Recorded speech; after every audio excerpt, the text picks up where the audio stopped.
There are times plant people get a name right. This is Prunus subhirtella snow fountain.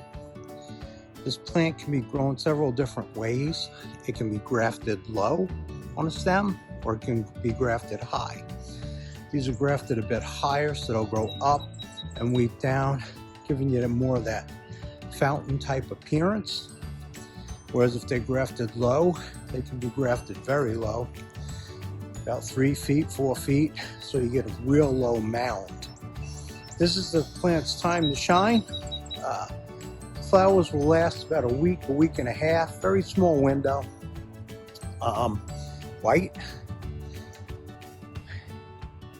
The plant will probably get up to about 15 feet or so, maybe, depending on how it's grafted. If it's low, it's not going to get more than probably 5-6 feet. Fairly slow growing because most of its energy is spent growing out and down, so it's not going to get very tall. Sort of a good small space ornamental tree. This is its time, so really don't have fruit. Fall color is really nondescript. I believe it's yellow. There are some issues with the plant. You can get 10 caterpillar on them. You can get canker, which is a disease that attacks the trunk.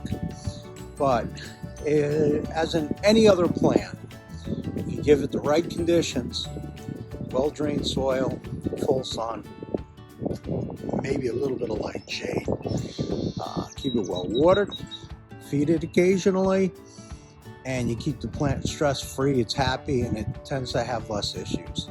Prunus subhirtella snow fountain. Again, this is its time.